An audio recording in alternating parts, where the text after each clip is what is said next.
Hello बच्चों, welcome back. तो बेटा आज मैं वन शॉट वीडियो में आपको एल्डिहाइड और कीटोन कंप्लीट पढ़ाऊंगी, लेकिन आप लोगों को एक बात पहले से बता देती हूँ। एल्डिहाइड कीटोन की already NCERT line to line मेरे पास जो मेरा चैनल है उसमें आप लाइव सेशन में देख सकते हो। वो मैंने पूरा complete line to line NCERT से कवर कर रखा है। लेकिन आज मैं जो आप लोगों को बताऊंगी वो आप लोगों के एग्जाम पॉइंट ऑफ व्यू से बहुत इंपॉर्टेंट है, और ये प्रॉमिस करती हूँ कि कोई भी क्वेश्चन आपका छूटेगा नहीं।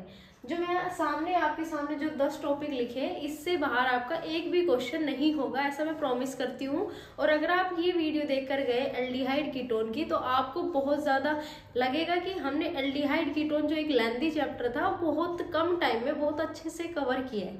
ठीक है, टाइम मुझे भी पता है भाई, टाइम की लिमिटेशन है, उसी को मैं ध्यान में रखते हुए आप लोगों के लिए वीडियो बना रही हूँ ताकि अपना टाइम भी बच जाए और जो मेन टॉपिक्स अपने वो अच्छे से कवर हो जाए। तो बेटा लास्ट तक ये वीडियो कंप्लीट देखना, आप लोगों के लिए बहुत बेनिफिशियल रहेगी। अगेन फिर से रिपीट कर रही हूँ, अगर पूरी वीडियो देखनी है एनसीईआरटी की लाइन टू लाइन तो मेरे लाइव सेशन पर एक बार चेक कर लेना, वहां पर आपको मिल जाएगी।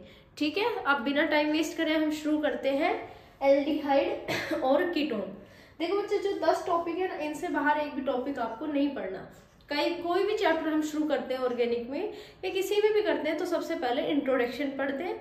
इंट्रोडक्शन में बेसिकली जैसे हम कह सकते हैं भाई इसकी स्टेट कैसी होती है ना, कैसा कलर दिखता है, या फिर इनका नेचर कैसा होता है, किस तरह से रिएक्शन करते हैं, किस तरह से नहीं करते, या इनका क्या सफिक्स है, क्या प्रीफिक्स है, कैसे नाम लिखेंगे, सब इंट्रोडक्शन में हम कंज्यूम करते हैं। क्लासिफिकेशन हो गया, नॉमेनक्लेचर हो गया, बेसिकली ये सब हम इंट्रोडक्शन के अंडर रखते हैं। ठीक है, तो सबसे पहले बिना टाइम वेस्ट करें हम इंट्रोडक्शन में क्या पढ़ेंगे कि एल्डिहाइड और कीटोन को दोनों को एक साथ बोला जाता है कार्बोनिल कंपाउंड्स। क्या बोलते हैं बेटा? Carbonyl compounds. ठीक है, और इनको हम कैसे लिखते हैं? एल्डिहाइड को लिखते हैं CHO और कीटोन को लिखते हैं C डबल बॉन्ड O। क्या लिखते हैं? CHO and C double bond O। देखो बेटा, CHO जो होता है वो आपको हमेशा टर्मिनल पोजीशन पे मिलता है। ठीक है, और ये हमेशा तुम्हें सेंटर में, मतलब मैं कह सकती हूँ बीचों बीच, कार्बन के बीचों बीच मिलता है। जैसे सपोज करो मैंने लिखा HCHO। ठीक है, तो ये एक कार्बन से भी पॉसिबल है, लेकिन जब आप कीटोन को लिखोगे तो आप कभी भी उसको साइड में नहीं लिख सकते, बल्कि बीच में लिखने के लिए साइड में 2 कार्बन होने चाहिए। तो हम ये कह सकते हैं कीटोन की स्टार्टिंग मिनिमम 3 कार्बन से शुरू होती है। ठीक है, ये भी 10th बेसिस के हैं, तो हम 10th में जो चीजें पढ़ते हैं वही चीज मैंने आप लोगों को बताई है। ठीक है, जब आगे जाते हैं नॉमेनक्लेचर में, तो भाई जो कार्बोनिल कंपाउंड्स का नाम हम लिखते हैं IUPAC नेम, उसका जो फ्रेम होता है वो क्या होता है? सबसे पहले आप लिखिए, अगर प्रीफिक्स दे रखा है तो प्रीफिक्स, ठीक है, कितने कार्बन है उसका वर्ड रूट, फिर उसके बाद में primary suffix and last secondary suffix. ठीक है, अब बच्चे प्राइमरी सफिक्स हमने पढ़ रखा है, एन होता है, इन होता है या फिर आइन होता है। ठीक है, सेकेंडरी सफिक्स हम कैसे लिखेंगे? जो आपके एल्डिहाइड्स होते हैं उसके सफिक्स होते हैं अल, और जो कीटोन्स होते हैं उनके सफिक्स होते हैं ओन। यानी कि नाम के पीछे अल लगाना है और नाम के पीछे ओन लगाना है। ठीक है, दोनों के जो प्रीफिक्स है वो कॉमन है, वो हम लिखते हैं ऑक्सो। क्या लिखते हैं बच्चे? ऑक्सो। ठीक है, इसका भी और इसका भी, दोनों का प्रीफिक्स सेम। ठीक है, तो एक एग्जांपल देती हूँ, जैसे आपने लिखा HCHO। ठीक है, वैसे इसको फॉर्मल्डिहाइड बोलते हैं, इसका कॉमन नेम। नाम कैसे लिखेंगे? 1 कार्बन, कोई प्रीफिक्स नहीं है, तो हमने लिखा मीथ, सिंगल बॉन्ड है एनल, मीथेनल। अंडरस्टैंड बेटा? अब देखो बेटा, दिक्कत कहाँ आती है? अगर मान लो मैं कोई ऐसा कंपाउंड बनाऊं जहां हमारे पास एल्डिहाइड भी और कीटोन भी दोनों ग्रुप प्रेजेंट है, तो हम उनको नंबरिंग कहाँ से, मतलब कहाँ से स्टार्टिंग करें? एल्डिहाइड से करें या कीटोन? तो बेटा हमेशा लोवेस्ट नंबरिंग दोगे एल्डिहाइड को, क्योंकि प्रायोरिटी ऑर्डर में एल्डिहाइड को पहले कंसिडर करते हैं। इसका हम सफिक्स यूज करेंगे और इसका हम प्रीफिक्स यूज करेंगे। तो 1 2 3 4 5। ठीक है, क्या बताया मैंने? जब भी प्रीफिक्स लिख रहे हो, कोई सब्स्टिट्यूएंट दे रखा है तो उसको लिखो पहले आप। तो आप लिखोगे 3 ऑक्सो, 5 कार्बन है, पेंट, सिंगल बॉन्ड है एन अल, पेंटेनल। तो ये नाम हो गया किसका? एल्डिहाइड और कीटोन का, अगर दोनों एक साथ आते हैं। ठीक है, यहाँ तक हमें कोई प्रॉब्लम नहीं है। आगे एक क्वेश्चन करके बताती हूँ। जैसे सपोज करो बेटा आपको इस तरह से कोई कंपाउंड मिल जाए तो हम कंफ्यूज हो जाते हैं कि जो सब्स्टिट्यूट है वहां से नंबरिंग करें या फंक्शनल ग्रुप साइड से। तो हमेशा ध्यान रखना बेटा आपको सब्स्टिट्यूएंट को ही प्रायोरिटी देनी है, यानी कि नंबरिंग करोगे यहाँ से, बट जो प्रीफिक्स है उसको हम पहले लिखेंगे। तो यहाँ पर जो 3 पोजीशन है उस पर मिथाइल ग्रुप है तो हम लिखेंगे 3 मिथाइल। ये रिंग है तो हम लिखेंगे साइक्लो। 5 कार्बन की है तो पेंटेनोन। अंडरस्टैंड बेटा। अब देखना दूसरा कंपाउंड, देखना आप लोग उसका नाम मुझे खुद सजेस्ट करना। दूसरा कंपाउंड देखो बच्चे, सपोज करो, चलो कीटोन का छोड़ते हैं, एल्डिहाइड का बनाते हैं एग्जांपल। जैसे मैंने ये लिखा CHO, तो यहाँ पर हम क्या करते हैं, जो ये फॉर्मूला है ना कि लास्ट में ओन लगाना है, तो हम कीटोन वाले केस में और एल्डिहाइड केस में सेम सोच लेते हैं कि इसमें अल लगाएंगे। लेकिन NCERT और IUPAC के न्यू नोमेनक्लेचर के अकॉर्डिंग जब भी आपको कोई रिंग दे रखी होती है इनकी साइक्लोहेक्सेन के साथ एल्डिहाइड ग्रुप लगा रखा होता है तो अल नहीं लगाते, कार्बल्डिहाइड लगाते हैं एज ए सफिक्स। तो इसका नाम क्या होगा, 1 2 3 मिथाइल साइक्लोहेक्सेन कार्बल्डिहाइड। ठीक है बेटा, ये इसका करेक्ट नेम होगा। ये मैंने इसलिए बताया क्योंकि यहाँ पर ही हम कंफ्यूज होते हैं। अब देखो बेटा सपोज करो एरोमेटिक एल्डिहाइड मैं आपको दे दूं तो इसका एक कॉमन नेम है जिसको हम बोलते हैं बेंजल्डिहाइड। और वैसे क्या बोल सकते हैं, बेंजीन कार्बल्डिहाइड। IUPAC नेम दूसरा क्या हो सकता है, बेंजीन कार्बल्डिहाइड। दोनों ही बेटा IUPAC नेम है, ये कॉमन नेम था बट इसको कंसिडर कर रखा है IUPAC नेम की तरह। ठीक है, और ये इसका जो है आपका जो IUPAC रूल्स के अकॉर्डिंग जैसे नाम लिखते हैं ना वो वाला है। तो इसको तो हम इतना ज्यादा जानते भी नहीं है तो कंफ्यूज मत होना, बेंजल्डिहाइड को बेंजीन कार्बल्डिहाइड हम बोलते हैं। ठीक है, नोमेनक्लेचर क्लियर, आगे बढ़ते हैं बेटा। नोमेनक्लेचर के बाद में जब भी हम किसी की प्रिपरेशन या केमिकल रिएक्शंस पढ़ते हैं तो उससे पहले हम किसी भी फंक्शनल ग्रुप का अगर नेचर चेक कर लेते हैं तो हमारे लिए इजी हो जाता है कि वो किस तरह की रिएक्शंस शो करेगा। ठीक है, तो हम स्ट्रक्चर पे जब बात करेंगे इंट्रोडक्शन में कि इसकी स्ट्रक्चर कैसी होती है।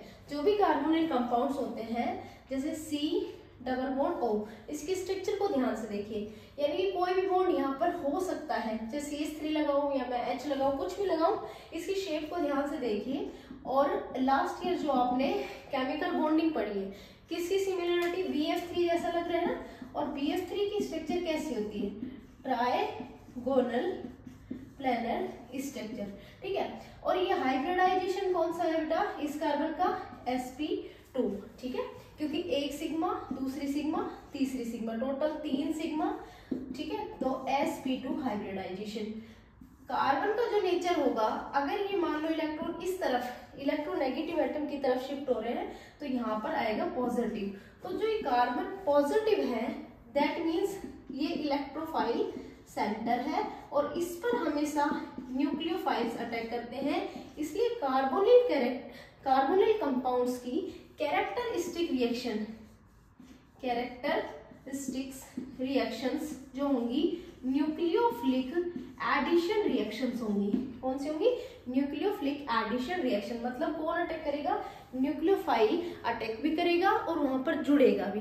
ठीक है, इसलिए जो कैरेक्टरिस्टिक्स रिएक्शंस होती हैं वो न्यूक्लियोफिलिक एडिशन रिएक्शन होती हैं। Hybridisation sp2, structure trigonal planar, centre कैसा, इलेक्ट्रोफिलिक सेंटर। ठीक है बेटा, स्ट्रक्चर में बस इतना ही है। आगे बढ़ते हैं प्रिपरेशन मेथड में। ठीक है, प्रिपरेशन मेथड जो मैं 4 नेमिंग रिएक्शन बता रही हूँ बेटा, इनको टू द पॉइंट और कहते हैं ना फिंगर टिप्स पे याद रखो। ठीक है, देखो जब भी हम प्रिपरेशन मेथड पढ़ते हैं तो हमें एल्डिहाइड कीटोन में स्पेशली ये ध्यान रखना पड़ता है कि कौन सा प्रिपरेशन मेथड एल्डिहाइड बना रहा है और कौन सा preparation method aldehyde plus ketone बना रहा है। ठीक है बेटा, तो मैं भी 2 हिस्सों में इसको बांट देती हूँ। एक है एल्डिहाइड प्लस कीटोन। बेटा ये इतना इंपॉर्टेंट नहीं है, इससे रिएक्शंस आ सकती हैं बट इतना इंपॉर्टेंट नहीं है क्योंकि ये बहुत बार रिपीट हो चुका है। जैसे अल्कोहल में भी है ये और यहाँ पर भी इसका रिपीटेशन है। बट जो मैं सिर्फ कहूंगी ना कि एल्डिहाइड की रिएक्शंस, यानी कि एल्डिहाइड की प्रिपरेशन की जो रिएक्शंस हैं वो कौन सी है, वो इंपॉर्टेंट है, ठीक है। अब ये नेमिंग रिएक्शन से भी आ सकती हैं, डायरेक्ट भी क्वेश्चन आ सकता है, रिएक्शन से भी आ सकता है, रिएजेंट से भी आ सकते हैं, तीनों तरह से पॉसिबल है। तो बेटा 4 रिएक्शन ध्यान रखना। पहले हम रिएक्शन के नाम याद कर लेते हैं। सबसे पहले होगा रोजेनमुंड, और इन सबकी हम ट्रिक बताएंगे कि कैसे याद रखनी पड़े। रोजेनमुंड रिडक्शन लिख देती हूँ बेटा, ठीक है, रोजेनमुंड रिडक्शन, ठीक है। सेकेंड होगी स्टीफन रिडक्शन, क्या होगी, Stephen reduction. Third is Gattermann reaction, ठीक है, Gattermann reaction. And fourth is Etard reaction, Etard reaction. 4 reactions को याद करने का तरीका भी आप लोगों को समझाऊंगी। इसके सामने लिख ली डी, डी मतलब कोई एक ऐसा वर्ड पकड़ना है जो डी से रिलेट करेगा।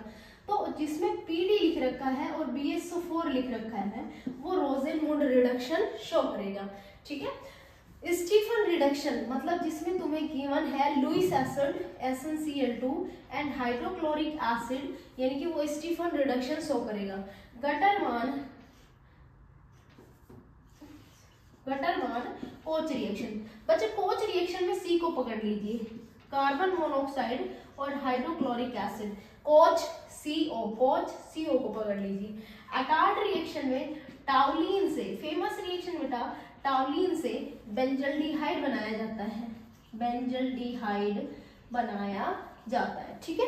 एटार्ड रिएक्शन में क्रोमिल क्लोराइड CrO2 Cl2 डालते हैं, ठीक है, CrO2 Cl2 डालते हैं, ठीक है। चलो स्टार्ट करते हैं रोजेनमुंड रिडक्शन। देखो पैलेडियम BSO4 मिलेगा, लेकिन किसके साथ मिलेगा, असाइल क्लोराइड्स के साथ में, ठीक है। ये एलिफेटिक भी हो सकते हैं असाइल क्लोराइड्स, एलिफेटिक भी और एरोमेटिक भी। इस चीज का भी ध्यान रखना बेटा, किससे आप सिर्फ एलिफेटिक सिर्फ एलिफेटिक एल्डिहाइड्स बना रहे हो और किससे आप एरोमेटिक एल्डिहाइड बना रहे हो, इससे हम दोनों बना सकते हैं, ठीक है। तो इसमें देखते हैं, सबसे पहले सपोज करो एसाइल क्लोराइड ले रखा है मैंने, वो एलिफेटिक है, ठीक है। रिएक्शन के ऊपर लिखा हुआ PD BSO4, बस ये देखते ही दिमाग में बत्ती जलनी चाहिए, ये रोजेनमुंड रिडक्शन है और ये रिडक्शन में Cl हटेगा और यहाँ H लगेगा, बस सिंपल।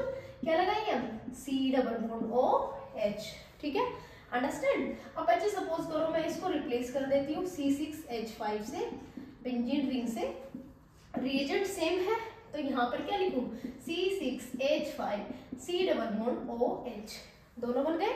अच्छा, next Stephen reduction. Stephen reduction specially nitrile से, नाइट्राइल्स का हम रिडक्शन कराते हैं और एल्डिहाइड्स बनाते हैं, ठीक है। तो जैसे मैंने दे रखा है RCN और रिएक्शन के ऊपर लिख रखा है SnCl2 प्लस HCl, इसको देखते ही आपको कन्वर्ट करना है किसमें, RCHO में, एल्डिहाइड बनाना है, understand. Gattermann Koch reaction, Gattermann Koch reaction में क्या होता है, बेसिकली बेंजीन रिंग, यानी कि सिर्फ आप एरोमेटिक एल्डिहाइड्स बनाओगे, बेंजीन रिंग आपको गिवन होगी और रिएक्शन के ऊपर कुछ ऐसा CO प्लस HCl, CO देखते ही समझ जाना कि इस रिंग के ऊपर CHO ग्रुप लगेगा, या फिर शॉर्ट में ऐसे याद रख लो, कार्बन ऑक्सीजन और हाइड्रोजन तीनों इसके ऊपर लगेंगे और बेंजल्डिहाइड का फॉर्मेशन होगा। लास्ट वन इज, अगर आपको दे रखा है हाइड्रोकार्बन से बेंजल्डिहाइड का फॉर्मेशन, तो this one is also a hydrocarbon, this is known as toluene. क्या बोलते हैं बच्चे इसको, टॉगलिन बोलते हैं। और अगर टॉगलिन के साथ CrO2 Cl2 इस तरह से दे रखा है, क्रोमिल क्लोराइड दे रखा है, तो ये देखते ही समझ जाना कि यहाँ पर CHO ग्रुप लगेगा, ठीक है। ये प्रिपरेशन मेथड सिर्फ एल्डिहाइड्स के लिए यूज करेंगे, ठीक है, कभी भी कीटोन्स के लिए इनका यूज नहीं कर सकते। ये मैं एक साइड रखती हूँ, ठीक है। एक बार आप इनका स्क्रीनशॉट ले लीजिए या शॉर्ट नोट बना लो बेटा, ठीक है, याद भी रहेगा। वर्ड मैंने बता दिया, इसमें D से पकड़ो, इसमें S से पकड़ो, इसमें C फॉर कोच, ठीक है, एटार्ड टॉगलिन से याद रख लो, ठीक है, Etard reaction. D for palladium, Stephen essential, Koch CO and Etard reaction, ठीक है। चलो आगे बढ़ते हैं, जिसमें एल्डिहाइड और कीटोन्स दोनों पॉसिबल हैं। देखो बच्चे, मुझे बताने की जरूरत नहीं है, अल्कोहल फिनोल ईथर में मैंने आप लोगों को अल्कोहल्स का ऑक्सीडेशन पढ़ाया था कि जब आप अल्कोहल्स का ऑक्सीडेशन करते हो तो कार्बोनिल कंपाउंड्स बनते हैं अगर आप पीसीसी डालते हो। अगर पीसीसी नहीं डालते तो फाइनल प्रोडक्ट एसिड्स बनते हैं, ठीक है। तो सपोज करो मैं आप लोगों को HC, या फिर मैं कह सकती हूँ अगर आपको 1 डिग्री अल्कोहल गिवन हो तो 1 डिग्री अल्कोहल में एल्डिहाइड्स का फॉर्मेशन होता है। किसका होता है बच्चे? एल्डिहाइड्स का फॉर्मेशन होता है। हाँ, क्योंकि एल्डिहाइड का हमने पढ़ लिया तो स्पेशली हम कीटोन पर फोकस करेंगे कि एटलीस्ट उसकी रिएक्शन हम कवर कर सके। बट अगर मैं 2 डिग्री अल्कोहल देती हूँ और उसका ऑक्सीडेशन तुम करा रहे हो तो हमेशा कीटोन का फॉर्मेशन होता है, ठीक है। चलो अब रिएक्शन करके दिखाओ। देखो 2 डिग्री अल्कोहल CH3 इधर H इधर OH, ठीक है। ऑक्सीडेशन कराने के लिए आप डाल दीजिए KMnO4 विद PCC, ठीक है। तो जैसे मैं डालूंगी तो इसका माइल्ड ऑक्सीडेशन हो जाएगा और ये कीटोन में कन्वर्ट हो जाएगा, ठीक है। सेकेंड वन अगेन कॉपर और 573 केल्विन की प्रेजेंस में क्या होता है मैडम? बेटा इसको याद रख लेना, अगर आप कॉपर 573 केल्विन में 1 डिग्री अल्कोहल का ऑक्सीडेशन कराते हो तो एल्डिहाइड बनती है एंड 2 डिग्री का कराते हो तो कीटोन। तो जो आपने ऊपर रिएक्शन लिखी है, अगर उस रिएक्शन को ऊपर ये भी मिलता है, ये वाली कंडीशंस में मिलती है, तो again product is same he product होगा, ठीक है। लेकिन वो इतना पागल नहीं जो इससे क्वेश्चन पूछेगा। आपसे क्वेश्चन पूछेंगे 3 डिग्री अल्कोहल, जो भी बेटा एक्सेप्शंस लगते हैं ना, ज्यादातर चांस वहां से होते हैं क्वेश्चन पूछने के। क्या बोला मैंने? 3 डिग्री अल्कोहल गिवन होगा। तो 3 डिग्री क्या होता है? ये जहां तीनों तरफ कार्बन से जुड़े, एक तरफ एल्कोहलिक ग्रुप से, यहाँ पर मिलेगा कॉपर के साथ 573 केल्विन यानी कि हीट, ठीक है। तो इसको देखते दिमाग में एक चीज को ध्यान रखना, यहाँ पर एक OH दे रखा है, यहाँ पर H, ठीक है। तो जो ये है ना, ये अल्फा कार्बन और ये बीटा कार्बन, तो यहाँ पर बीटा एलिमिनेशन होगा और इधर से H और इधर से OH गायब होगा। -H2 निकलते ही ये कंपाउंड बनना चाहिए था कार्बोनिल, बट बन जाएगी एल्कीन, ठीक है। क्या बनेगी? एल्कीन बनेगी बच्चे। तो इसी चीज के लिए मैंने आप लोगों को इस पर अटेंशन दिखाई है, इसीलिए बताया है। बाकी आप 1 डिग्री बना सकते हो, ठीक है। 1 डिग्री से एल्डिहाइड बन सकते हैं, 2 डिग्री से कीटोन बन सकते हैं, बट 3 डिग्री से सिर्फ और सिर्फ एल्कीन्स का फॉर्मेशन होता है, ठीक है। इसको मैं इरेज कर देती हूँ। ये आपने पहले भी काफी बार पढ़ी हुई होंगी, रिपीटेशन काफी बार हो चुका है, बट अब जो रिएक्शन बता रही हूँ आपने 11th में पढ़ी थी और 12th के पॉइंट ऑफ व्यू से मेरे बच्चों बहुत इंपॉर्टेंट है, इसलिए इसको जरूर करके जाना, ठीक है। इसके क्वेश्चन डायरेक्ट भी पूछ सकते हैं, इनडायरेक्ट भी पूछ सकते हैं। एक तो वे इस तरह से पूछते हैं कि आपको कोई एल्डिहाइड या हो सकता है कीटोन या हो सकता है दोनों गिवन हो, और पूछ लेंगे कि ये जो मैंने बनाया है वो ओजोनोलिसिस से बनाए हैं ये कार्बोनिल कंपाउंड्स, तो इनके लिए एल्कीन के नाम सजेस्ट करो, इनकी उसका IUPAC नाम पूछते हैं, ठीक है। पहली बात, ओजोनोलिसिस के लिए क्या क्या चीजें ध्यान रखनी पड़ेगी कि यहाँ ओजोनोलिसिस होगा।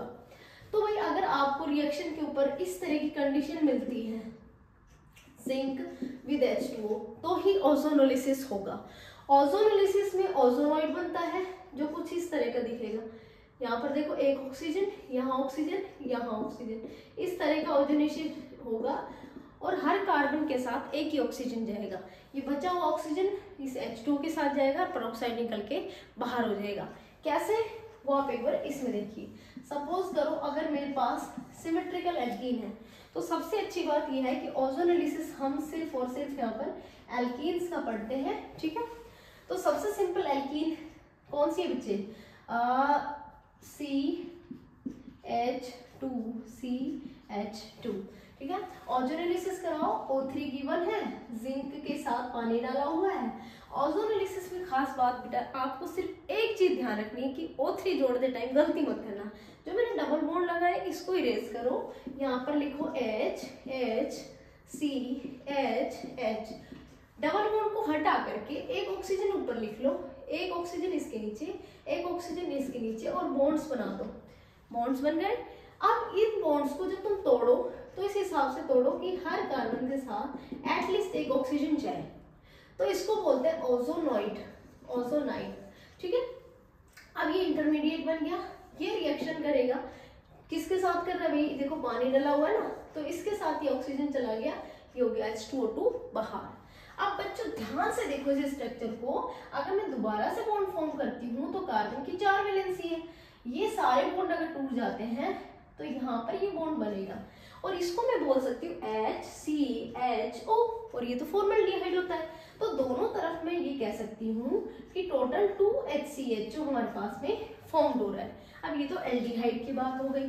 अगर मुझे एल्डिहाइड मुझे चाहिए, मान लो इथेनॉल चाहिए, तो हम क्या करेंगे, यहाँ पर जो ग्रुप लगा रखे हैं इनको हटा देंगे, इसकी जगह कोई ऐसी चीज प्लेस करेंगे जिससे हमारा इथेनॉल और मिथेनॉल एक साथ बन सके। तो आप इस साइड का कोई भी ग्रुप हटा सकते हो, जैसे मैंने इसको हटाया। ठीक है, अब इस रिएक्शन को जब मैं प्रोसीड कराती हूँ तो यहाँ पर मैंने CH3 रखा है, तो ये HCHO तो बनेगा ही बनेगा, उसके साथ यहाँ देखो CH3CHO, ये बन गया आपका इथेनॉल प्लस मिथेनॉल। अंडरस्टैंड।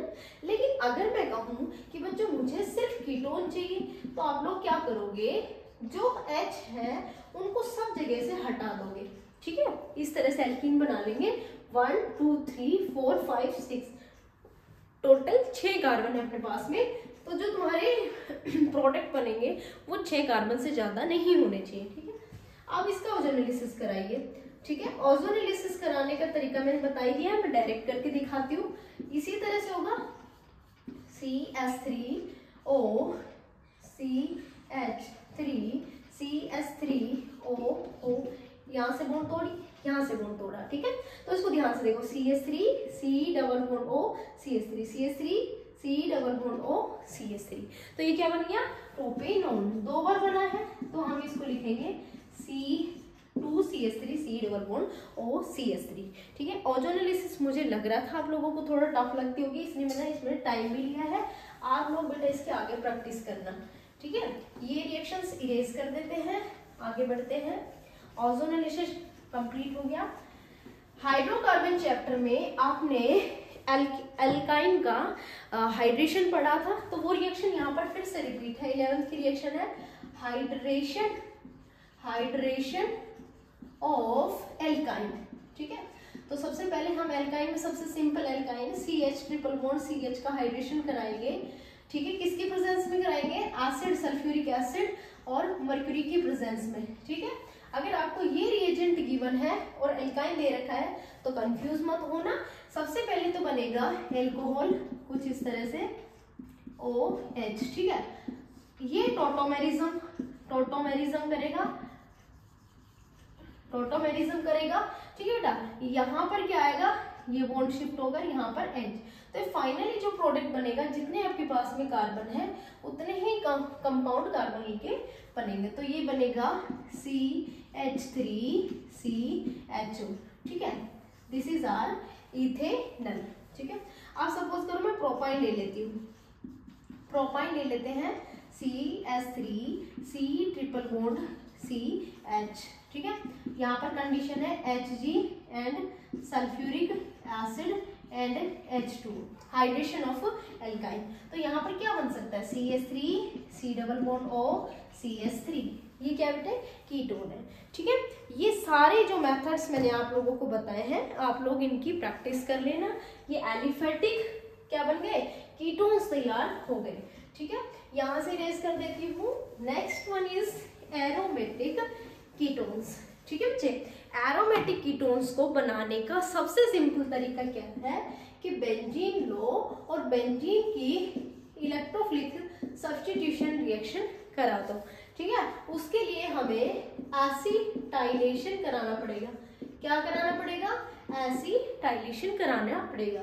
जैसे अगर मैं एसाइल क्लोराइड डालती हूँ एनहाइड्राइड AlCl3 की प्रेजेंस में, तो बच्चे बेंजीन रिंग के साथ एक पैरा पोजीशन पर इस तरह से COCH3 ग्रुप अटैच हो जाएगा, जो हमने हाइड्रोकार्बन में ऑलरेडी पढ़ रखा है। इसको हम बोलते हैं एसीटोफिनोन, ठीक है, एसीटोफिनोन, ये भी एरोमेटिक कीटोन है। सेकेंड वन, अगर मान लो इसी रिएक्शन में मैं इस ग्रुप को चेंज कर करके C6H5 यानी कि बेंजाइल क्लोराइड डालती हूँ, बेंजाइल एसाइल क्लोराइड डालती हूँ, यहाँ से बॉन्ड टूटेगा और बेंजीन रिंग के साथ C डबल बॉन्ड O और इधर भी बेंजीन रिंग आकर के जुड़ जाएगी, तो इसको बोलते हैं बेंजोफिनोन, ठीक है, बेंजोफिनोन। देखो बेंजीन रिंग मैंने रिप्लेस करी तो बेंजोफिनोन, इसको हम एसीटो ग्रुप बोलते हैं तो एसीटोफिनोन। ये हो गए हमारे preparation methods of aldehyde and ketones खत्म। आगे बढ़ते हैं बेटा physical properties of aldehyde and ketones. आप लोग भी साथ में नोट करें बेटा, आपके लिए भी बहुत बेनिफिट होगा अगर आप प्रैक्टिस करते चलते हो तो, ठीक है। Done done done done. Physical properties, देखो बेटा इसमें मैं ज्यादा टाइम नहीं लूंगी, जो डायरेक्ट बात होती है या तो मेल्टिंग पॉइंट, बॉइलिंग पॉइंट या फिर मैं कह सकती हूँ सॉल्युबिलिटी, ठीक है। तो हम कंपेयर करेंगे सबसे पहले कार्बोनिल कंपाउंड्स वर्सेस हाइड्रोकार्बन्स, ठीक है, औरों का प्रयोग हो जाएगा। तो बच्चे इसमें है पोलैरिटी, क्या है बच्चे इसमें पोलैरिटी है, क्योंकि पोलैरिटी का मतलब क्या होता है, आयंस का फॉर्मेशन, यहाँ नेगेटिव चार्ज यहाँ पॉजिटिव, तो जहां पोलैरिटी होगा वो पानी में ऑटोमेटिक सॉल्युबल होगा, क्योंकि पानी भी क्या होता है पोलर होता है, ठीक है। Hydrocarbons are non polar, hydrocarbons क्या होते हैं नॉन पोलर होते हैं। तो यहां से हम ये कह सकते हैं जब सॉल्युबिलिटी की बात होती है, जब सॉल्युबिलिटी की बात होती है, they are more soluble in water as compared to hydrocarbon because of their polar nature, understand। यहाँ हमें कोई कंफ्यूजन नहीं है, बट अगर एल्कोहल, एल्डिहाइड्स, कीटोन और हाइड्रोकार्बन में कंपेयर करेंगे तो एल्कोहल्स की सॉल्युबिलिटी ज़्यादा होगी, मेल्टिंग पॉइंट ज़्यादा होगा क्योंकि उसमें हाइड्रोजन बॉन्ड अच्छा बनता है, लेकिन इसमें हाइड्रोजन बॉन्ड उतना अच्छा नहीं बनता, ठीक है। तो हम एल्डिहाइड्स में सबसे पहले अगर सॉल्युबिलिटी की बात होगी तो एल्कोहल्स को रखेंगे, उसके बाद एल्डो ग्रुप यानी कि एल्डिहाइड, फिर हम कीटोनिक ग्रुप को क्या देंगे प्रेफरेंस देंगे, फिर हम ईथर के ग्रुप को प्रेफरेंस देंगे और लास्ट में हाइड्रोकार्बन के ग्रुप को प्रेफरेंस देंगे, ठीक है। इसी तरह से अगर मेल्टिंग पॉइंट की बात होती है, ठीक है, और उसका मोलिकुलर मास ज्यादा होता है, तो अगर मास बढ़ाओगे, कार्बन की चेन बढ़ाओगे तो बच्चे मेल्टिंग पॉइंट भी बढ़ेगा। बट अगर आप कार्बोनिल कंपाउंड में ब्रांचिंग बढ़ा रहे हो तो मेल्टिंग पॉइंट भी अगेन कम होगा उस कंपाउंड का। कंपेयर करेंगे तो अल्कोहलिक ग्रुप, फिर एल्डिहाइडिक ग्रुप, फिर कीटोनिक ग्रुप, फिर ether group and last one is hydrocarbons, ठीक है। मेल्टिंग पॉइंट का भी यही ऑर्डर होगा। फिजिकल प्रॉपर्टी खत्म होने के बाद हमें केमिकल नेचर पढ़ना पड़ेगा, और किसी भी चैप्टर की जब तक हम हार्ट मतलब कह सकती हूँ chemical nature is the heart of organic chemistry, heart होता है बेटा, ठीक है। तो हार्ट के लिए किसी भी चीज का नेचर जानना बहुत जरूरी है, ठीक है। तो कार्बोनिल कंपाउंड्स का जैसा मैंने आप लोगों के सामने बताया कि इसके ऊपर आ जाएगा नेगेटिव चार्ज और इसके ऊपर पॉजिटिव चार्ज, तो ये इलेक्ट्रोफाइल सेंटर है जिस पर सिर्फ न्यूक्लियोफाइल्स अटैक करते हैं, और यहाँ न्यूक्लियोफिलिक एडिशन रिएक्शंस होंगी, इसलिए इनकी कैरेक्टरिस्टिक्स रिएक्शंस होती हैं न्यूक्लियोफिलिक एडिशन रिएक्शन, ठीक है। अब बात आती है कि न्यूक्लियोफिलिक एडिशन रिएक्शन का ऑर्डर क्या होगा, यहाँ से क्वेश्चन बन सकता है, तो मैं पहले बता देती हूँ कि इम्पोर्टेंट है। हमेशा ध्यान रखना, अगर स्टीयरिक या इलेक्ट्रॉनिक रीजन बढ़ता है, ठीक है, तो जो तुम्हारा जो इसका न्यूक्लियोफिलिक एडिशन रिएक्शन का जो ऑर्डर होगा वो कम हो जाएगा, यानी कि inversely proportional to steric hindrance, ठीक है। तो जैसे मैंने कंपेयर करा, सबसे पहले एल्डिहाइड में कंपेयर करेंगे तो इसमें बच्चे CH3 ग्रुप है जो बड़ा है, और इसमें सिर्फ H है जो कि छोटा है, ठीक है। तो मिथेनल जो होगा इथेनल से, और इथेनल जो होगा प्रोपेनॉन से ज्यादा रिएक्टिव होगा। ठीक है, अब अगर इसमें बल्की ग्रुप की बात करूं तो आप जैसे पीएच ग्रुप लगाओगे तो ये और बल्की हो जाएगा। ठीक है, अंडरस्टैंड? क्यों? क्योंकि उसमें स्टेरिक और इलेक्ट्रॉनिक रीजन पड़ रहा है। ठीक है, बट एक क्वेश्चन अगर मैं आप लोगों को दूं कि सपोज करो एक तो मेरे पास इतना छोटा ग्रुप है मिथेनॉल ही है जिसमें कोई स्टेरिक हिंड्रेंस नहीं है, दूसरा है CCl3CHO। ठीक है, यहाँ हम कंफ्यूज हो जाते हैं कि इसके पास में तो बड़े बल्कि ग्रुप है तो इसकी रिएक्टिविटी क्या होनी चाहिए, कम होनी चाहिए और इसकी ज्यादा होनी चाहिए। हमेशा ध्यान रखना न्यूक्लियोफिलिक एडिशन रिएक्शन में कंडीशन क्या है, इस पर पॉजिटिव चार्ज बढ़िया होना चाहिए ताकि न्यूक्लियोफाइल अच्छे से अटैक कर सके। अगर कोई ऐसा फैक्टर जुड़ जाए जो इस पॉजिटिव चार्ज को लगातार बनाए रखे तो वहां रिएक्शन ज्यादा बेटर होगी। कहने का मतलब अगर मैं इस कार्बन के साथ तीनों तरफ Cl जोड़ती हूँ जो एक -I इफेक्ट शो करता है, इलेक्ट्रॉन विड्रॉइंग ग्रुप की तरह यहाँ पर अगर मान लो काम कर रहा है, -I इफेक्ट शो कर रहा है, तो इसका जो नेचर होगा पॉजिटिव नेचर वो बढ़ेगा और यहाँ पर न्यूक्लियोफाइल अच्छे से वेट ए सेकेंड, इस वाले कार्बन पर पॉजिटिव सेंटर बढ़ेगा और यहाँ पर न्यूक्लियोफाइल अच्छे से अटैक करेगा। ठीक है बेटा, रीजन समझ में आ गया? रीजन समझ में आ गया तो रिएक्शन भी हो जाएगी। तो फटाफट से बच्चों न्यूक्लियोफिलिक एडिशन रिएक्शन की वो 4 रिएक्शन लिख के दिखाओ जो एनसीईआरटी में दे रखी है। ठीक है, आती है, बहुत अच्छी बात है, उसकी भी एक तरीका है, एक ट्रिक है।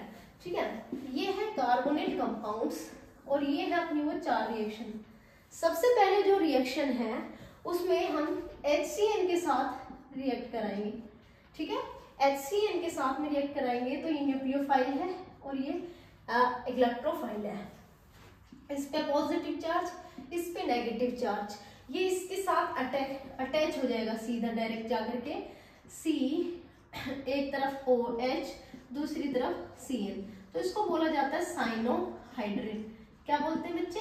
साइनोहाइड्रिन। ठीक है, दूसरी रिएक्शन जो हम कराएंगे वो कराएंगे अल्कोहल के साथ और उसमें डालेंगे ड्राई HCl गैस। एनसीईआरटी में एक लाइन दे रखी है कि अल्कोहल्स के साथ ड्राई HCl क्यों डालते हैं, ताकि न्यूक्लियोफिलिक एडिशन रिएक्शन इस कार्बन पर बेटर हो। ठीक है, इसीलिए हम ड्राई HCl गैस को डालते हैं। अब क्या करता है बेटा, ये जो अल्कोहल है ये न्यूक्लियोफाइल है, ये इलेक्ट्रोफाइल सेंटर है, तो होता शुरुआत में क्या है, जो फर्स्ट रिएक्शन होती है उसमें ये एक ही सिर्फ OR ग्रुप जुड़ता है। जो फर्दर रिएक्शन करके मैं कह सकती हूँ दोनों तरफ OR ग्रुप जुड़ जाता है। ठीक है, इसको बोला जाता है एसीटेल और इसको बोला जाता है हेमी एसीटेल। ठीक है बेटा, थर्ड रिएक्शन में क्या होता है, इथाइलिन ग्लाइकोल जिसका फॉर्मूला होता है CH2OH CH2OH डाला जाता है कार्बोनेट कंपाउंड में, जिसकी वजह से एक रिंग का फॉर्मेशन हो जाएगा। इस तरह से ध्यान से देखिए बेटा, यहाँ पर जुड़ेगा CH2OH, यहाँ पर जुड़ेगा CH2OH और यहाँ रिंग बन जाएगी, इसलिए इसको बोला जाता है कीटेल। क्या बोलते हैं बच्चे? इसको बोलते हैं कीटेल। ठीक है, चलो इसको नोट डाउन करिए बेटा, मैं एक बार यही रेज कर देती हूँ, नोट डाउन करो फटाफट से। ठीक है, लास्ट बचती बेटा फोर्थ रिएक्शन, यहाँ पर ये एडजस्ट कर देते हैं। सपोज करो कार्बोनिल कंपाउंड की रिएक्शन हो रही ग्रिग्नार्ड रिएजेंट से, जो ऑल्सो न्यूक्लियोफिलिक एडिशन रिएक्शन का टाइप है। ये न्यूक्लियोफाइल, ठीक है, इसके ऊपर अटैक करेगा। ठीक है, अटैक करेगा तो एक एक्स्ट्रा कार्बन आकर के जुड़ेगा और यहाँ बचेगा OMgX। हाँ, वो बात अलग है जब इसका हाइड्रोलिसिस होता है, तुम लोगों ने पढ़ा है ग्रिग्नार्ड रिएजेंट का हाइड्रोलिसिस जब आगे होगा तो यहाँ पर एक एक्स्ट्रा कार्बन आ जाएगा और यहाँ OH जुड़ जाएगा। ठीक है बेटा, बाकी MgXOH बाय प्रोडक्ट की तरह बाहर हो जाएगा। ठीक है, ये क्या बेटा, सिर्फ न्यूक्लियोफिलिक एडिशन रिएक्शन, ये जो 4 बताइए ना, ये न्यूक्लियोफिलिक एडिशन रिएक्शन। ठीक है, अब हम पढ़ेंगे most important nucleophilic elimination reaction, जो सिर्फ और सिर्फ अमाइन और अमाइन के डेरिवेटिव्स शो करेंगे। यहाँ से क्वेश्चंस आएंगे बेटा। ठीक है, कंपाउंड बनाने की भी आ सकते हैं, नाम से भी आ सकते हैं, तो यहाँ से जरूर क्वेश्चन आएगा। क्या नाम बताया मैंने? Nucleophilic addition elimination reaction. Elimination reaction, elimination इसलिए बोल रही हूँ क्योंकि क्योंकि सब में देखना H2O का मोलिक्यूल मोस्टली बाहर निकलेगा। ठीक है, होना क्या है बेसिकली, इसमें शुरुआत करते हैं कार्बोनिल कंपाउंड की बिल्कुल स्टार्टिंग से अमोनिया के साथ। देखो अमोनिया क्योंकि एक न्यूक्लियोफाइल है, तो यहाँ पर इस ऑक्सीजन और इसके जो हाइड्रोजन है उसको अगर आप हटा दोगे और इस कार्बन के साथ डबल बॉन्ड इस नाइट्रोजन का बना दोगे तो ये इस तरह से दिखेगा, इस तरह से दिखेगा। यहाँ पर 3 हाइड्रोजन थे, अब सिर्फ बचा 1। ठीक है, तो ये जो बना है इसका नाम याद कर लीजिए, इसको इमाइन बोलते हैं। क्या बोलते हैं? इमाइन। ठीक है, सेकेंड रिएक्शन, अगर मैं प्राइमरी अमाइंस के साथ रिएक्शन कराती हूँ, किसके साथ? प्राइमरी अमाइंस के साथ रिएक्शन कराती हूँ, सारे अमोनिया के डेरिवेटिव जो जड़ है वो सिक्योर रहेंगे, सिर्फ इधर जो अमोनिया का जो नाइट्रोजन के साथ जो हाइड्रोजन जुड़े हैं वो सिर्फ निकालने हैं, डेरिवेटिव को हम कुछ भी नहीं कहेंगे। ठीक है, अब यहाँ पर R सेफ रहेगा, सिर्फ यहाँ से हाइड्रोजन निकलेंगे तो कार्बोनिल कंपाउंड साथ जुड़ा इधर से N -H2 पहले कर दीजिए, इधर ऑक्सीजन और इधर से हाइड्रोजन निकल गए NR। तो ये है सब्स्टिट्यूटेड अमाइन। क्या बोलते हैं इसको? सब्स्टिट्यूटेड इमीन या अमाइन। ठीक है, इसका जो नेम है वो है बेटा शिफ बेस, इसको जरूर याद कर लेना।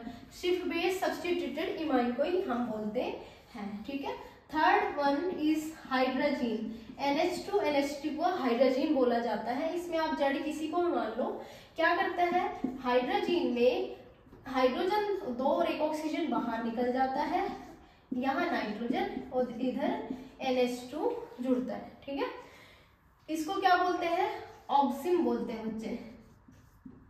ठीक है, हाइड्राजीन से बनता है हाइड्राजोन। ठीक है, हाइड्राजोन।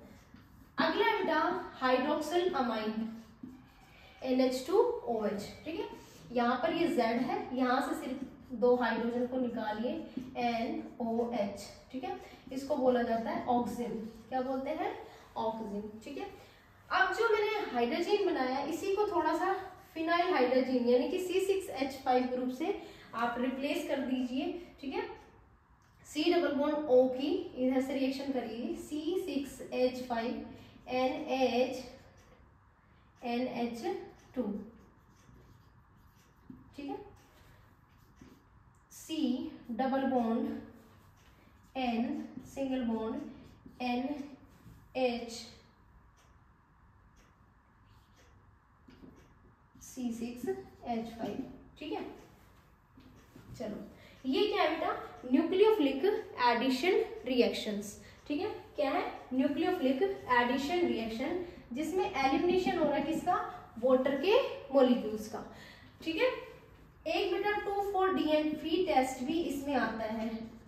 2,4-DNP टेस्ट, दूसरे और चौथे कार्बन पर नाइट्रो ग्रुप लगाया जाता है, बाकी हाइड्रोजीन वाला कंपाउंड होता है। ये सारी चीजें आप एक बार प्रैक्टिस कर लीजिए बेटा। ठीक है, उसके बाद में हम आगे बढ़ते हैं और फिर हम पढ़ेंगे इसकी रिएक्शंस, जिसको हम बोलते हैं reduction of aldehydes and ketone. देखो रिडक्शन में आपको 3 चीजें याद रखनी है, किसमें क्या बनेगा वो चीज ध्यान रखना बेटा।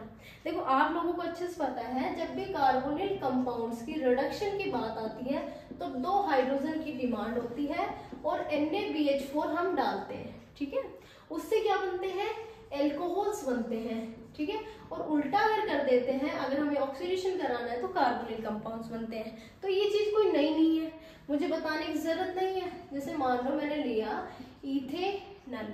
ठीक है, इथेनल में अगर मैं सोडियम बोरोहाइड्राइड का हाइड्रोलिसिस कराती हूँ तो इसका मतलब है कि यहाँ पर 2 हाइड्रोजन जुड़ने हैं। अब उस 2 हाइड्रोजन को इस हिसाब से जोड़ दीजिए, जैसे ये जो मैंने कंपाउंड बना रखा है इसमें ऑक्सीजन के पास 1 हाइड्रोजन चला जाए, कार्बन के पास दूसरा हाइड्रोजन, तो ये इस तरह से बनेगा CH3OH एंड C के साथ इधर H और इधर H। ठीक है बेटा, ठीक है, समझ में आ गई बात। इसको क्या बोलेंगे? Primary alcohol. अगर आप कीटोन की बात करोगे तो कीटोन किससे बनता है? सेकेंडरी अल्कोहल से। तो इसका भी रिडक्शन जब आप लोग कराओगे NaBH4 की प्रेजेंस में तो यहाँ पर बनेंगे secondary alcohols. Secondary alcohols. Understand बेटा? ठीक है। अब जैसे अगर मैं मान लो इस तरह से कोई कंपाउंड दिया, इस वाले कंपाउंड को देखिए, और यहाँ पर मैंने लिखा हुआ है OCH3, ठीक है, NaBH4, ठीक है। यहाँ पर मैंने लिखा हुआ है, यहाँ पर लगा लीजिए जैसे OCOCH3, ठीक है। तो इसमें जो ये ग्रुप है ये रिड्यूस नहीं होगा, सिर्फ कार्बोनिल कंपाउंड जहां आपने लगा रखा है, जो ये वाला लगा रखा है, इसके पास एक H और इस कार्बन के पास एक H लगाओगे तो ये एल्कोहल में कन्वर्ट हो जाएगा, यहाँ पर OH लगेगा और ये ग्रुप में कोई चेंज नहीं होगा। समझ में आ गई? ये रिडक्शन आप लोगों को पढ़ना है और यही आपको याद करना है, ठीक है। आगे बढ़ते बेटा, रिडक्शन में जो भी इंपॉर्टेंट है वो बता देती हूँ, क्योंकि एल्कोहल में आप लोगों ने पढ़ा हुआ है तो ये इतना ही काफी समझाने के लिए। बट इस चैप्टर में दो नेमिंग रिडक्शन आपको याद रखने पड़ेंगे। एक तो बोलते हैं क्लीमेंसन रिडक्शन और दोनों में प्रोडक्ट सेम बनते हैं, और दूसरा है वुल्फ किश्नार रिडक्शन। वुल्फ किश्नार रिडक्शन, दोनों में ही कार्बोनिल कंपाउंड्स रिड्यूस होते हैं। क्या होते हैं बच्चे? रिड्यूस होते हैं। वुल्फ किश्नार और क्लीमेंसन में दोनों में प्रोडक्ट बनेगा कार्बोनिल कंपाउंड के साथ। जो आपने डबल बॉन्ड O लगाया हुआ है ना, ऑक्सीजन को हटा करके हाइड्रोजन लग जाता है, यानी कि CH2 बन जाता है। इस CO से CH2 बन जाता है, बाकी जो चीज लग रखी है वो सेम टू सेम रहेगी। इसमें रिएजेंट डालोगे आप हाइड्रोजन NH2 और इथाइलिन ग्लाइकोल। मतलब अगर आपको रिएक्शन के ऊपर ये दिखता है मतलब वो वुल्फ किश्नार रिएक्शन है। C डबल बॉन्ड O जहां पर भी है उसको बस H2 में कन्वर्ट कर दो। क्लीमेंसन रिएक्शन में जिंक अमलगम आपको मिलेगा। क्या मिलेगा? जिंक अमलगम, जिंक के साथ Hg मिलेगा।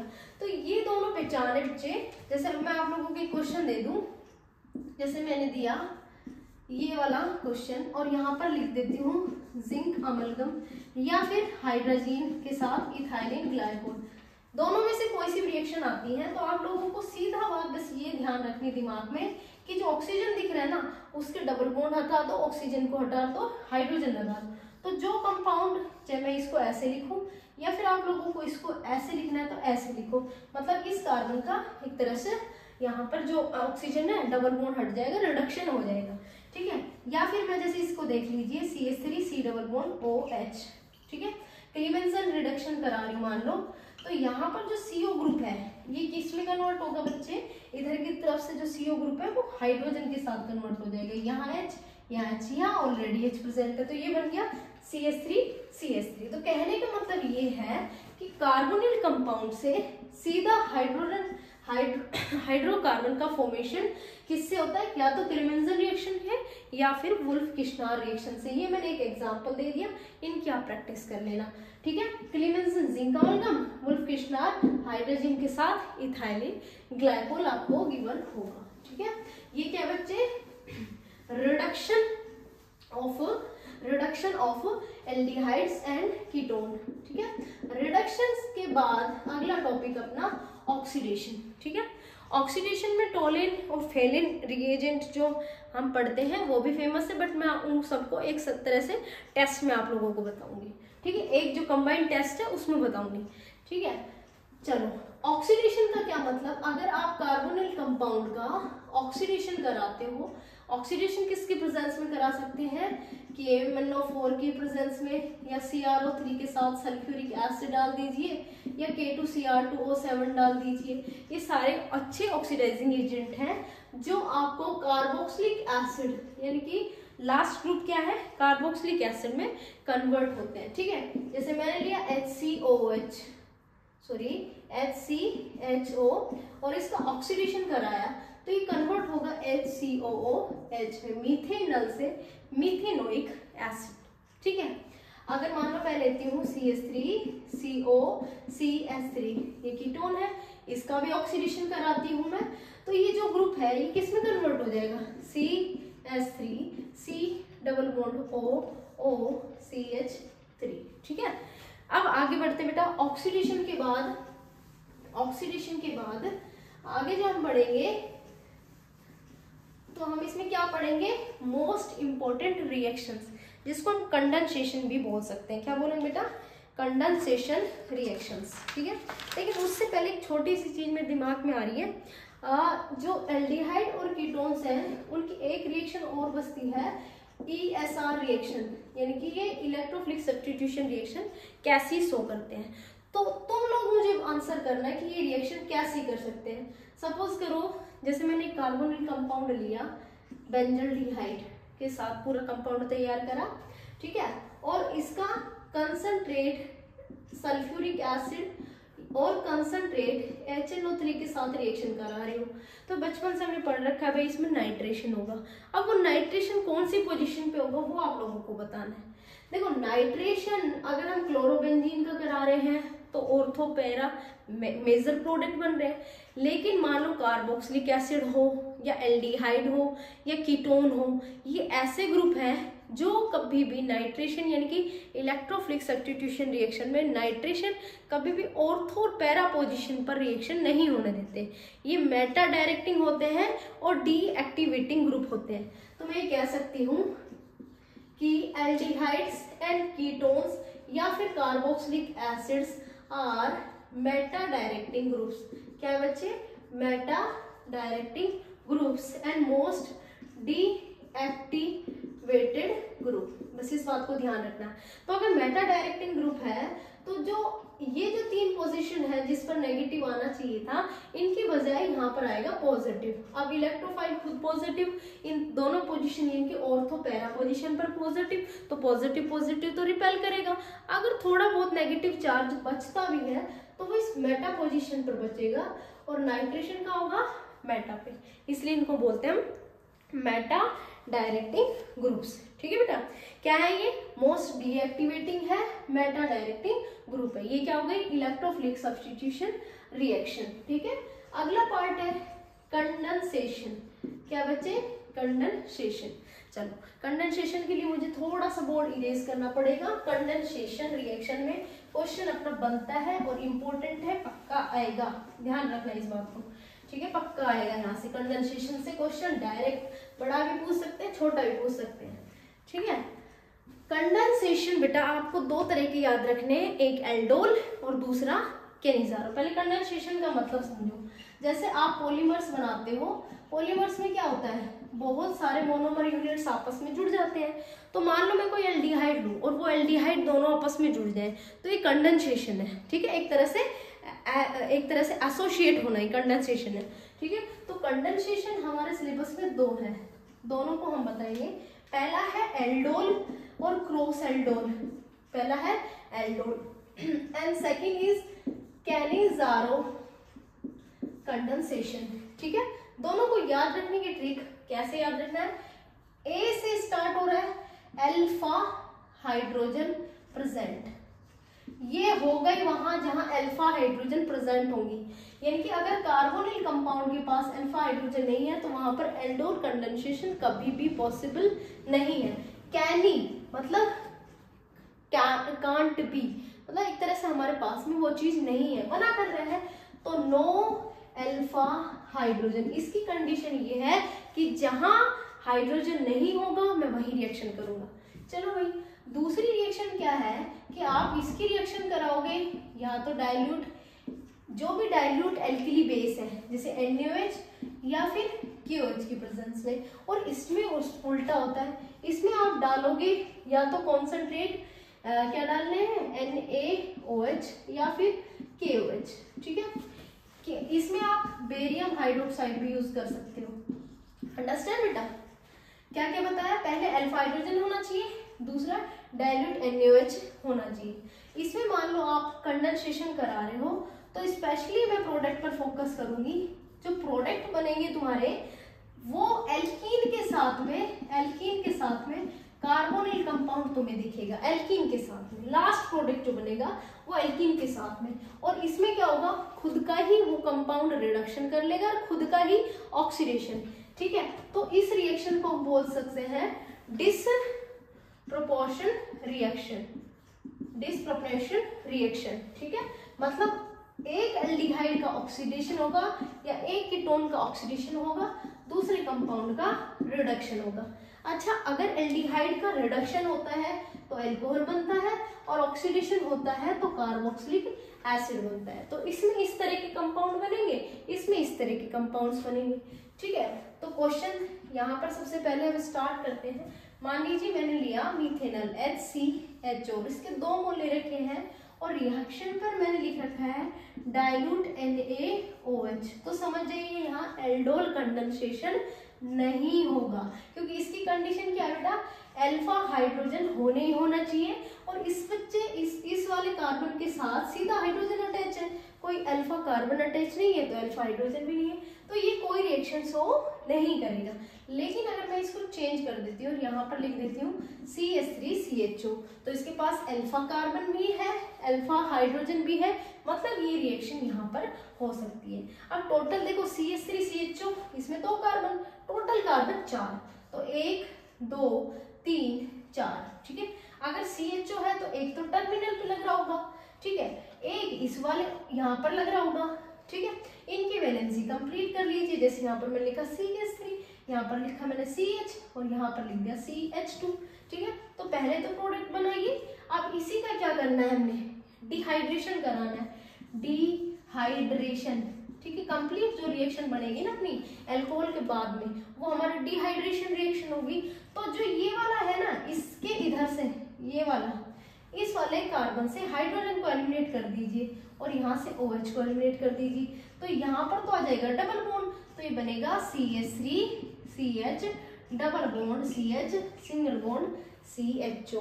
तो मैंने कहा था लास्ट प्रोडक्ट एल्कीन और कार्बोनिल कंपाउंड, तो इसमें एल्कीन भी प्रेजेंट है, कार्बोनिल कंपाउंड में। अब इसकी नंबरिंग करो, यहाँ से करते हैं 1 2 3 4। ठीक है, कोई सफिक्स कोई प्रीफिक्स नहीं है, 4 कार्बन है, वर्ड रूट क्या होगा, ब्यूट 2 इनेल।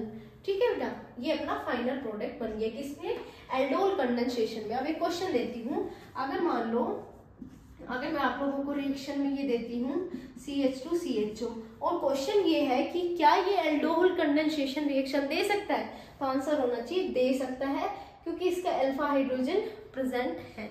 ठीक है, लेकिन अगर मान लो मैं बेंजीन के साथ में डायरेक्ट CHO लगा देती हूँ तो कोई एल्डोल कंडेंसेशन नहीं होगा, क्योंकि यहाँ कोई अल्फा हाइड्रोजन प्रेजेंट नहीं है। ठीक है, चलो आगे रिएक्शन करते हैं बेटा। इसमें क्वेश्चन कराऊंगी, इंपॉर्टेंट है, ध्यान रखना। जैसे मैंने लिया HCHO, क्या इसके पास कोई अल्फा है, नहीं है, तो कोई अल्फा हाइड्रोजन नहीं है, तो यहाँ पर मिलेगा तुम्हें कंसंट्रेट KOH।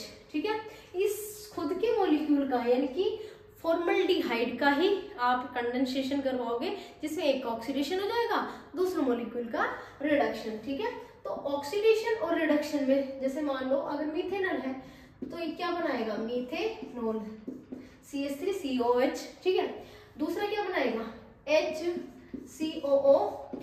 ठीक है, अगर मैं इसमें H+ डालती हूँ तो प्रोटॉन का ट्रांसफर हो जाएगा, और मीथेनोइक एसिड फाइनल प्रोडक्ट हमें मिल जाएगा बेटा। ठीक है, ये क्वेश्चन आ सकता है, इसीलिए मैंने आप लोगों को बता दिया। एक क्वेश्चन बहुत रिपीटिंग है, क्या है बच्चे, जैसे हमें बेंजल्डिहाइड गिवन होता है, जैसे मान लो मैंने दिया आपको बेंजल्डिहाइड, ठीक है, और यहाँ पर लिख देते हैं केनिज़ारोपीली कंडीशन कंसंट्रेट KOH। तो हमें खुद समझना होगा कि बेंजल्डिहाइड के कार्बन के पास कोई अल्फा हाइड्रोजन नहीं है, या एल्डोल नहीं होगा, केनिज़ार होगा, तो इसके 2 मॉलिक्यूल्स बना लीजिए। ठीक है, आप पहले 2 बेंजीन बनाइए, बना लिए 2 बेंजीन। अब एक बेंजीन का रिडक्शन कराओ, ये कार्बन है या हाइड्रोजन है या ऑक्सीजन है, तो इसका रिडक्शन होगा तो क्या बनेगा, ये बनेगा CH2OH। ठीक है, इसको क्या बोलते हैं हम, बेंजाइलिक कार्बन, अल्कोहल जुड़ गया, बेंजाइलिक अल्कोहल। ठीक है बेटा, अब इस कार्बन के साथ K ग्रुप लगा दी, ये पोटेशियम का सोल्ट है। ठीक, अगर इसमें H+ ट्रांसफर करेंगे तो क्या बनेगा, बेंजोइक एसिड। ठीक है बेटा, बेंजोइक एसिड। इससे रिलेटेड जो क्वेश्चंस थे, दोनों क्वेश्चन मुझे इंपॉर्टेंट लगे, मैंने आपको बता दिए, एक फॉर्मल्डिहाइड का और दूसरा बेंजल्डिहाइड का। ठीक है, कंडेंसेशन में जो आपको एनसीईआरटी के क्वेश्चन दे रखे हैं वो वाली आप प्रैक्टिस कर लेना। ठीक है, ये हो गया कंप्लीट कंडेंसेशन। इसको मैं इरेज कर देती हूँ। लास्ट टॉपिक बचता है इस चैप्टर का, उसके बाद ये चैप्टर खत्म, पूरी तरह से खत्म। ठीक है बेटा, चलो आप लोगों का थोड़ा सा टाइम दूंगी, उसमें हम सारे टेस्ट जो इस चैप्टर से रिलेटेड एल्डिहाइड और कीटोन से रिलेटेड जो टेस्ट हैं उनको खत्म करेंगे। देखो बेटा, पिछले चैप्टर में एक टेस्ट था जिसको हम बोलते थे आयोडोफोम टेस्ट। देखो आयोडोफोम टेस्ट या तो अल्कोहल्स का टेस्ट करता है या कार्बोनिल कंपाउंड्स का, अंडरस्टैंड। दूसरा टेस्ट है बेटा फेलिंग टेस्ट, तीसरा टेस्ट है टोलेंट टेस्ट, ठीक है। और जो हमारा मोस्ट इंपॉर्टेंट जो लास्ट में बचता है वो हमारा फोर्थ टेस्ट बचता है, ठीक है। चलो 2,4 DNP टेस्ट, चलो इंपॉर्टेंट टेस्ट है वो हम ज्यादा डिटेल में डिस्कस करेंगे और जो शॉर्टली बता सकते हैं वो बिल्कुल शॉर्टकट बताएंगे। चलो बेटा, सबसे पहले आयोडोफोम टेस्ट को मैं एक्सप्लेन करूंगी। आयोडोफोम टेस्ट, आयोडोफोम टेस्ट की क्या स्पेशलिटी है, या तो ये अल्कोहल्स को आइडेंटिफाई करता है या फिर कार्बोनिल कंपाउंड्स को, ठीक है, अंडरस्टैंड। अल्कोहल्स कैसे होने चाहिए, जिसके पास आपको ये ग्रुप दिखता है, अल्कोहल्स में जिस भी ग्रुप के पास ये ग्रुप दिखता है वो सारे आयोडोफोम टेस्ट देते हैं। क्या देते हैं, आयोडोफोम टेस्ट देते हैं। कार्बोनिल कंपाउंड्स में जिसके पास ये ग्रुप दिखता है वो सारे कार्बोनिल कंपाउंड्स आयोडोफोम टेस्ट देते हैं, ठीक है। जैसे मैंने एक क्वेश्चन देती हूँ, सबसे पहले है CH3CHO, इसको मैं एक्सप्लेन करने के लिए पहले खोल के लिखती हूँ। यहाँ पर आपको मिलेगा NaOH एंड I2, ये आयोडोफोम टेस्ट की स्पेशलिटी है। जो आपको O दिख रहा है, ठीक है, उधर आपको Na लगाना है। चलो इधर से इस ग्रुप को आप अलग कर लीजिए, ठीक है, इधर लगा दीजिए ONaCOH, ठीक है। तो ये एक तरह से मैं कह सकती हूँ सोडियम का सोल्ट हमारे पास में तैयार हो गया, ठीक है। ये जो CH3 है मैंने जो अलग करा है उसके साथ आयोडीन लगा दीजिए, इसका कलर कैसा आएगा, येलो कलर। तो ये आयोडोफोम टेस्ट कैसा देता है, पॉजिटिव देता है। इसके पास था ये ग्रुप।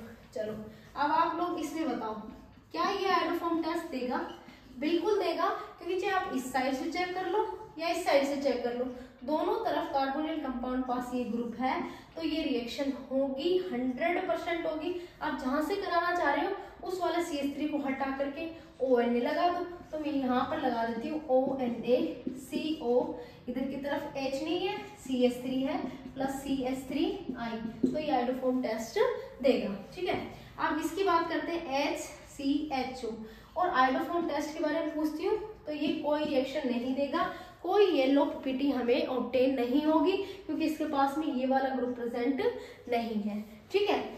चलो आगे बढ़ते हैं बेटा अल्कोहल्स में, क्योंकि अल्कोहल्स में भी ये टेस्ट हम पढ़ सकते हैं। तो उसमें अल्कोहल्स में जैसे मैंने लिया मिथाइल अल्कोहल, अब इसमें चेक करिए बेटा क्या ये ग्रुप प्रेजेंट है, नहीं है, तो 1 डिग्री अल्कोहल्स आयोडोफोम टेस्ट नहीं दे सकते। चलो अब देखते हैं हम इस केस में, अगर मान लो CH3 है, इधर की तरफ COH है और इधर H है और इधर CH3 है। चलो इसमें चेक करेंगे, तो जिसके पास में CH3CHOH ग्रुप है, मतलब ये वाला जो ग्रुप प्रेजेंट है वो सारे आयोडोफोम टेस्ट देंगे अल्कोहल्स, ठीक है। ये एक साइड का है, किस साइड वाला ग्रुप कुछ भी हो सकता है, ठीक है, तो ये आयोडोफोम टेस्ट देगा। आगे देखिए इसकी रिएक्शन करा दीजिए NaOH एंड I2 के साथ। तो एक जो CH3 जिसके साथ आप मेन रिएक्शन करा रहे हो उसकी जगह ONA प्लेस कीजिए, ठीक है। यहाँ पर क्या आएगा OH, इधर H, इधर CH3 प्लस CH3I, तो यहाँ पर भी आपको आयोडोफोम टेस्ट ऑब्टेन होगा, येलो कलर की पीटी ऑब्टेन होगी, येलो कलर हमें ऑब्टेन होगा। कैसे आइडेंटिफाई करना है, CH3CHOH ग्रुप होना चाहिए और कार्बोनिल्स के पास CH3C double bond O dash group होना चाहिए, वो सारे आयोडोफोम टेस्ट देते हैं, ठीक है। चलो नेक्स्ट है बेटा अपना फेलिंग टेस्ट। देखो फेलिंग टेस्ट और टोलेंट टेस्ट, इन दोनों की खास बात क्या है, फेलिंग टेस्ट सिर्फ एलिफेटिक एल्डिहाइड्स देते हैं। कौन बेटा, एलिफेटिक एल्डिहाइड्स, ठीक है। क्या कराते हैं बेसिकली, मान लो कोई एलिफेटिक एल्डिहाइड आपको गिवन है, सिर्फ और सिर्फ एलिफेटिक एल्डिहाइड ये टेस्ट देते हैं, ठीक है। इनमें Fehling solution A and Fehling solution B डाल देते हैं, जैसे Fehling solution A and Fehling solution B डाल देते हैं, ठीक है। तो हमें सोल्ट मिलता है, कार्बोक्सिलेट आयन हमें मिलता है, ठीक है। उसके अलावा क्यूप्रस ऑक्साइड की, इस चीज का बहुत ध्यान रखना, क्यूप्रस ऑक्साइड की रेड पीपीटी ऑब्टेन होती है। और ये इस बात का कंफर्मेटरी टेस्ट है कि इस गिवन कंपाउंड में एलिफेटिक कार्बोनिल कंपाउंड यानी कि एलिफेटिक एल्डिहाइड प्रेजेंट है, कीटोन ये टेस्ट नहीं देते, ठीक है। उसके बाद में आता है टोलेंस टेस्ट।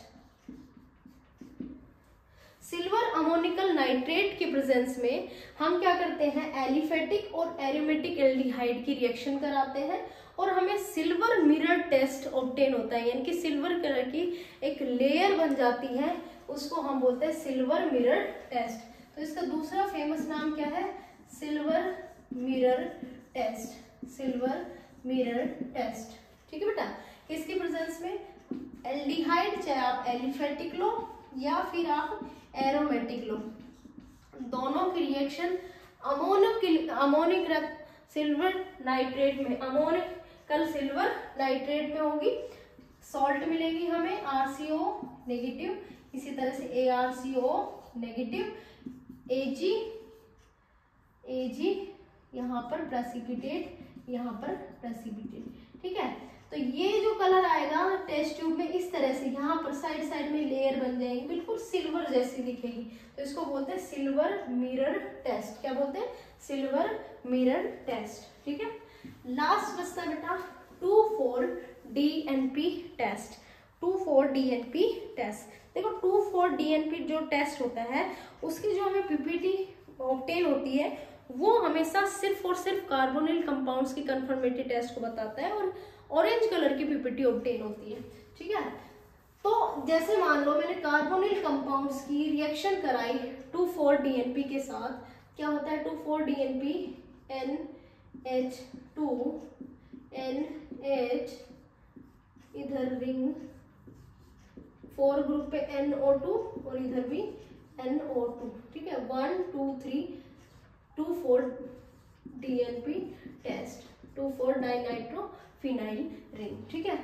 अब इसमें आप न्यूक्लियोफिलिक एडिशन रिएक्शन, एक H2O का मॉलिक्यूल बाहर निकाल दीजिए और इस ग्रुप को जोड़ करके लिख दीजिए N सिंगल बॉन्ड NH, यहाँ क्या बच्चे रिंग है, तो रिंग को हमें कोई चेंज नहीं करना और इसकी दूसरी और फोर्थ पोजीशन पर NO2 लगा देंगे। तो जो कंपाउंड बना है ना बेटा, तो इसकी पीपीटी आएगी ऑरेंज कलर की, और ये कंफर्मेटरी टेस्ट है किसका, कार्बोनिल कंपाउंड्स का, कि अगर इसमें कार्बोनिल ग्रुप प्रेजेंट है, यानी कि या तो उसमें अल्कोहल नहीं है या इसमें कार्बोक्सिलिक एसिड नहीं है, तो वो 2,4-DNP टेस्ट देंगे और ऑरेंज कलर की पीपीटी ऑब्टेन होगी। क्या होगी, ऑरेंज कलर की पीपीटी ऑब्टेन होगी। तो एक बार पीपीटी देख लीजिए। आयोडोफॉर्म टेस्ट में CHI3 येलो पीपीटी, ठीक है। फैलिंग में क्यूप्रस ऑक्साइड की रेड पीपीटी ऑब्टेन और एलिफेटिक एल्डिहाइड्स का कंफर्मेटरी टेस्ट देगा। टोलेंस रिएजेंट में हमें सिल्वर मिरर टेस्ट यानी कि सिल्वर की रिंग ऑब्टेन होती है जो एलिफेटिक और एरोमेटिक एल्डिहाइड का कंफर्मेटरी टेस्ट देता है, ठीक है। और लास्ट 2,4-DNP टेस्ट जो दोनों ही यानी कि एल्डिहाइड और कीटोन दोनों ही प्रेजेंट हो सकते हैं और ऑरेंज कलर की पीपीटी ऑब्टेन होती है। टेस्ट की मैंने एक अलग से वीडियो बनाई हुई है जिसमें सेपरेट सिर्फ टेस्ट के बारे में बता रखा है, आप वो यूट्यूब चैनल पर जाकर के एक बार वीडियोस के कंटेंट में सर्च कर सकते हो, ठीक है बेटा। तो आज अपना कंप्लीट हो गया aldehydes and ketone. I hope you like it. Thank you so much.